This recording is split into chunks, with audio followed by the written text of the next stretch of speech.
కవిత ఇప్పట్లో జైలు నుంచి బయటకు రావడం కష్టమేనా? ఆమె చుట్టూ మరింత ఉచ్చు బిగుసుకుందా?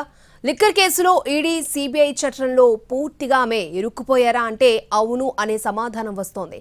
జ్యుడిషియల్ కస్టడీలో ఉన్న ఆమెను అరెస్ట్ చేసిన సిబిఐ ఇవాళ కోర్టులో హాజరుపరచనుంది. మొత్తంగా చూస్తే నెలల తరబడి జైల్లో ఉండాల్సిన పరిస్థితులే కనిపిస్తున్నాయి.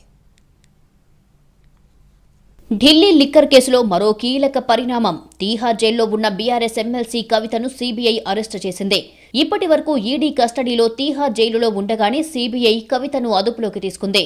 దీంతో అరెస్ట్ అయి కస్టడీలో ఉన్న కవిత మరోసారి అరెస్ట్ అయినట్లయింది. ఢిల్లీ లిక్కర్ కేసులో ఈ నెల 6న తీహార్ జైలులోనే కవితను సీబీఐ అధికారులు విచారించారు. లిక్కర్ స్కామ్లో ఢిల్లీ సీఎం అరవింద్ కేజ్రీవాల్తో కలిసి కవిత కుట్ర చేశారని సీబీఐ ఆరోపిస్తోంది. బుచ్చిబాబు ఫోన్ నుంచి రికవరీ చేసిన వాట్సాప్ చాటుపై దృష్టి పెట్టింది. 100 కోట్ల ముడుపుల చెల్లింపు తర్వాత కొనుగోలు చేసిన భూముల డాక్యుమెంట్లపై దర్యాప్తు చేస్తోంది.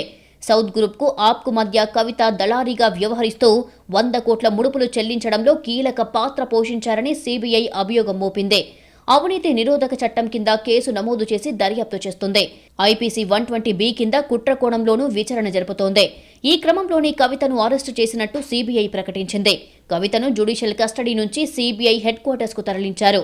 ఇవాళ కోర్టు ముందు ప్రవేశపెట్టి కస్టడీకి తీసుకోనున్నారు సీబీఐ అధికారులు. సీబీఐ అరెస్టు చేయడాన్ని నిరాకరిస్తూ కవిత రౌస్ అవెన్యూ కోర్టును ఆశ్రయించారు. సీబీఐ అరెస్టుపై అత్యవసరంగా CBI special court judge Manoj Kumar bench ముందు అప్లికేషన్ ఫైల్ చేశారు. ఎటువంటి నోటీస్ ఇవ్వకుండా సీబీఐ అరెస్టు చేసిందని కవిత తరపు లాయర్లు రాణా, మోహిత్ రావులు వాదనలు వినిపించారు.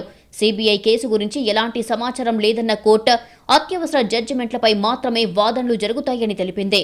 ఇవాళ ఉదయం 10 గంటలకు రెగ్యులర్ కోర్టు ముందు అప్లికేషన్ ఫైల్ చేయమని సూచించింది. కవిత దాఖలు చేసిన పిటిషన్ను magistrate Kaveri Baweja ధర్మాసనానికి CBI court బదిలీ చేసింది. దీంతో ఈ పిటిషన్ ఇవాళ ఉదయం 10 గంటలకు విచారణకు వచ్చే అవకాశం ఉంది. సో ఏ నోటీస్ ఇవ్వకుండా ఆర్డర్ పాస్ చేయడం జరుగుతుంది. ఇది రెండోసారి, ఇది మొదటిసారి కాదు. కోఆపరేట్ ఎలా చేయరండి? ఫస్ట్ టైం వచ్చారు, మొన్న వచ్చారు, అడగడం జరిగింది 3 గంటలు, కోఆపరేట్ చేశారు. కోఆపరేట్ చేయకపోవడం ఏంటన్నా? ఆల్రెడీ జ్యుడిషియల్ కస్టడీలో ఉన్నారు, మళ్ళీ అరెస్ట్ చేయడానికి అది తన ఫండమెంటల్ రైట్ అండి. Please see article 23, that is our fundamental right to remain silent. రేపు మాకు ఇంకో ఛాన్స్ ఉంది కోర్టు ముందు రిమైండ్ చేసేటప్పుడు. మేము అన్ని మా క్వశ్చన్స్ అన్ని మేము వేయడం జరుగుతుంది. మా ఆర్గ్యుమెంట్స్ మొత్తం మేము వినిపించడం జరుగుతుంది రేపు కోర్టు ముందు.